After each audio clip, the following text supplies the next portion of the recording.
A palavra de Deus diz assim, Neemias 8:10.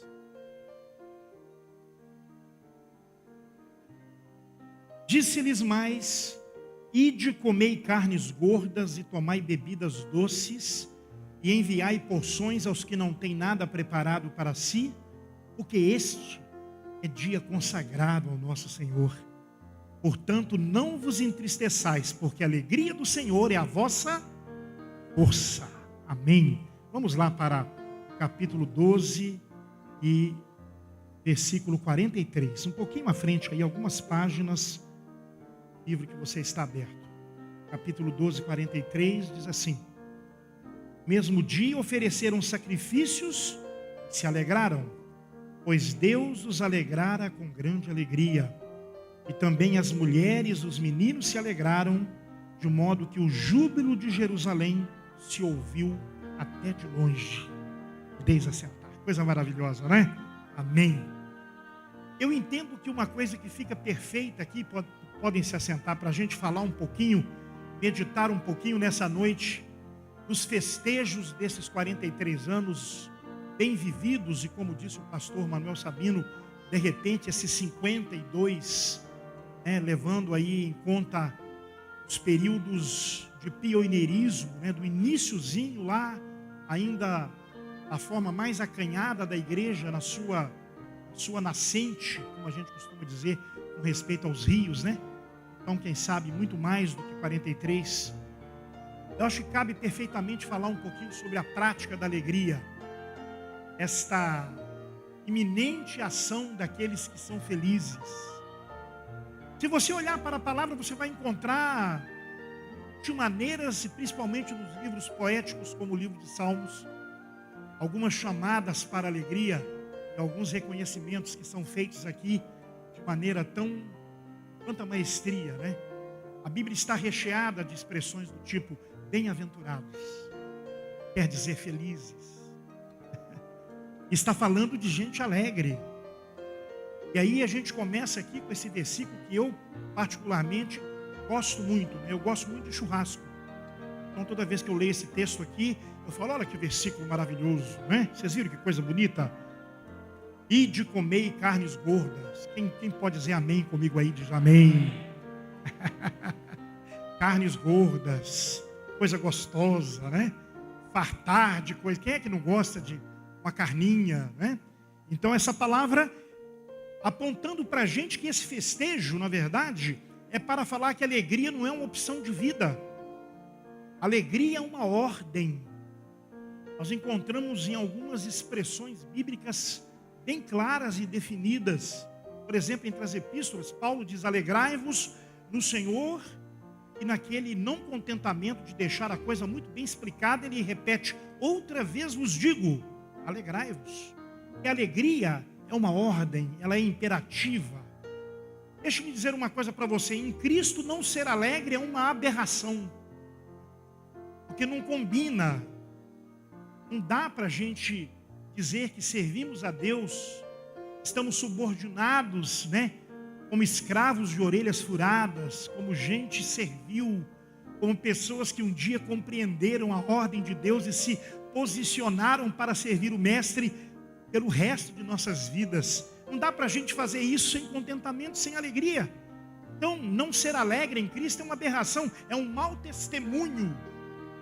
E uma palavra que eu acho importantíssima da gente considerar, é uma contra-evangelização. Porque se eu não sou alegre, eu estou dizendo que o Evangelho para mim não é uma verdade. E o que é o Evangelho? O Evangelho são notícias alvissareiras de que o reino de Deus chegou. O Evangelho é a explicação sumária de que não existe títulos, denominações. Sei que os homens guerreiam. Agora um pouquinho ali numa conversa particular com o pastor Manuel, a gente considerava, Os homens guerreiam, se esperneiam, se acotovelam, e brigam, se intitulam, e querem tomar, e querem ter, e querem fazer tantas coisas. E o Evangelho do Reino é o que prevalece. O Evangelho do Reino é o que faz a diferença. Vocês caminharam até aqui, esses 43 anos, ou 52, como queiram, porque vocês estão correndo para viver o evangelho verdadeiro que um dia foi semeado nas vossas vidas, que está fazendo a diferença até esse primeiro momento. Eu sou sabedor, pelo que sei da segunda igreja, através do querido pastor Manuel Sabino, que vocês estão procura, reunidos. Me sinto aqui como o apóstolo Paulo falando aos filipenses, aos colossenses, falando àquelas igrejas que estavam tentando da melhor maneira possível. Como a gente cantou, de repente não temos tanta força assim, na letra da canção primeira que eu cantei. Deus sabe que às vezes a gente não tem tanta força política, tanta força, quem sabe, né, no sentido do poderio mesmo, de poder fazer tantas outras coisas. Mas podem ter certeza que como igreja do Senhor, a palavra que foi lançada um dia para nós é que as portas do inferno não prevaleceriam contra esta que é a igreja do Deus vivo. E não vai acontecer nada ao contrário. Em Cristo, não viver alegria é uma falta de coerência. Porque quem está em Cristo vive esse mandamento de alegria que está espalhado na Bíblia toda, nas Escrituras Sagradas. Toda a Bíblia está repleta nos livros da lei, nos Salmos, nos profetas, nos Evangelhos, nas Epístolas e do Apocalipse. Encontramos todas as verdades. E tem uma coisa interessante, a Bíblia, ela ensina uma alegria teimosa, aparentemente arrogante. Por isso que tem pessoas que às vezes olham para a gente e falam assim, aquele sujeito ele é arrogante. Que olha a alegria que ele tem. Às vezes quando você está parado no semáforo, dentro do carro, os vidros fechados, ouvindo uma canção maravilhosa, acho que vocês devem ser assim. E a gente está lá, né? Alegre, esfuziante. O elemento que está do lado da gente está, não vê na hora que o sinal abra, quase passando em cima do outro que está na sua frente, xingando. Você está lá naquela alegria, ouvindo uma música. Tem uns que olham pela janela e falam assim, o sujeito lá é doido. Estão tentando entender. Mas há um revestimento e há uma alegria que é vivida, porque essa alegria não está baseada na instabilidade das circunstâncias, como vocês falaram aqui. O Brasil está passando por toda essa situação de incerteza, de não credibilidade política, econômica, todas essas situações que nós estamos vivenciando. Mas interessante que como igreja nós nos sentimos tão protegidos. Aleluia, nos sentimos tão amparados, porque estamos no colo do Altíssimo, porque Ele guia as nossas vidas, porque nos toma nos seus braços de misericórdia. Então essa alegria teimosa, insistentemente, está presente nos nossos rostos. Nós não somos guiados por circunstância. Tinha uma canção antiga que acho que espelha isso, que alguns de vocês já devem ter cantado tantas vezes, né? É uma canção que fala assim, esse gozo que sinto em minha alma, não é porque tudo em mim vai bem. Não é porque as coisas vão bem que a gente não guia por vista. É porque nós temos fé. É porque a fé que está dentro de nós faz com que essa alegria seja vivida. É uma alegria que não está comprometida com tempo, lugar, com saúde, com bem-estar físico, com ter dinheiro no bolso ou não ter. É uma fé que está vinculada a Deus independentemente. A alegria do Senhor é a nossa força. Como é que o profeta Abacuque podia estar vivendo no meio de tanta desolação, ele considerado o profeta da agonia, tendo que falar ao seu povo em seu tempo, tendo que ser um instrumento de Deus para falar aquelas verdades? Vocês imaginam a situação de desespero que ele poderia ter se encontrado, mas ele, diante de tanta desolação, ele acreditava que a figueira não permaneceria estéril, de que o Senhor era aquele que supriria. Você olha para o apóstolo Paulo, aqui sendo sucinto, estando preso, mesmo preso podia exortar, quer dizer, encorajar os cristãos de Filipos para que se alegrassem. Como que alguém com cadeias nos pés e nas mãos encontrava ainda clima, como a gente na nossa linguagem atual, uma condição favorável para estar vivendo alegria? E a Bíblia não economiza palavras para mencionar a qualidade dessa alegria, que não é uma alegria qualquer, uma alegria que a gente não consegue entender, né?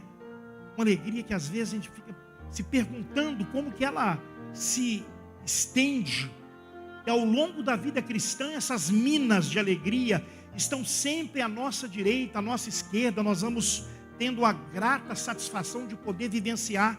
É interessante notar aqui nessa noite que a prática da alegria é a arte de oferecer resistência à tristeza. A prática de alegria é aquela arte de poder dizer: a tristeza não prevalecerá o tempo todo no meu coração.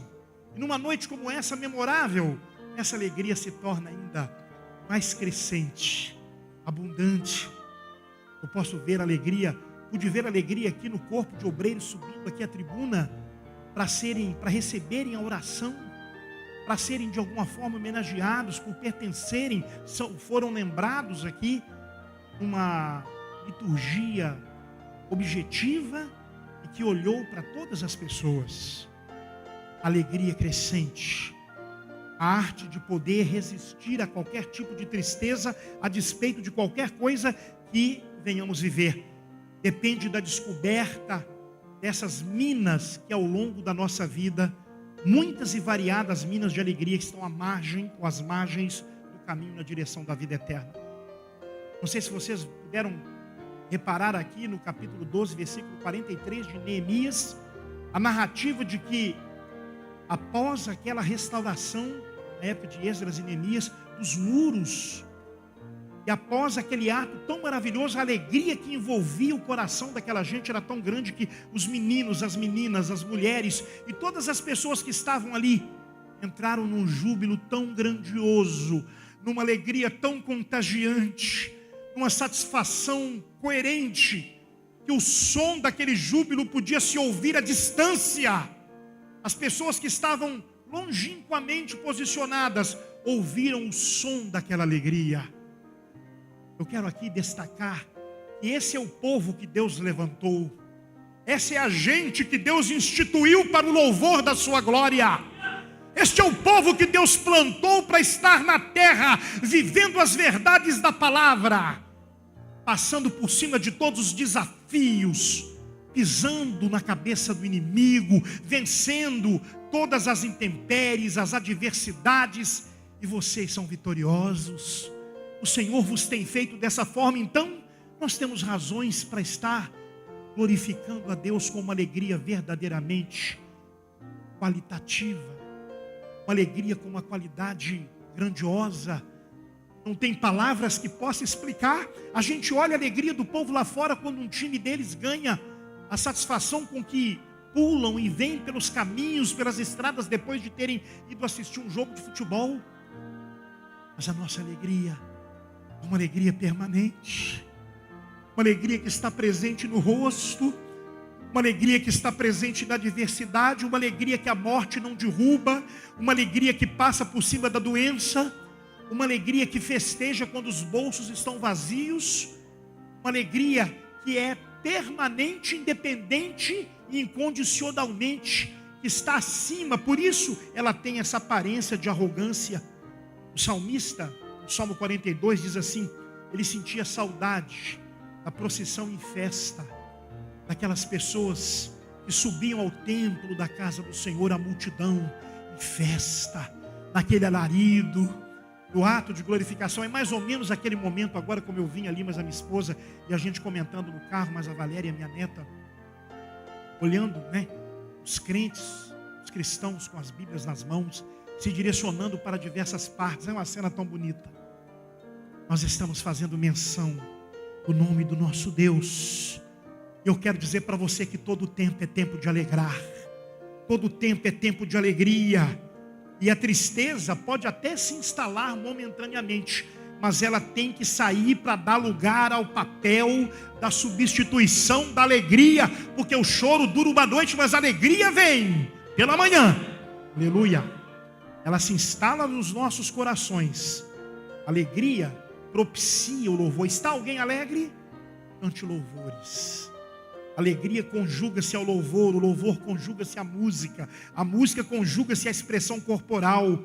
Os momentos de imensa alegria foram descarregados, por exemplo, em Êxodo 15, 20 e 21, quando Miriam, de uma forma despertadora, pega aqueles tambores, salta na frente daquelas mulheres, puxando o coro de tambores, batendo aqueles tambores e dos seus lábios saíam as frases verdadeiras, porque quando o povo de Deus se posiciona para adorar, o louvor é verdadeiro, quando há sinceridade nessa atitude.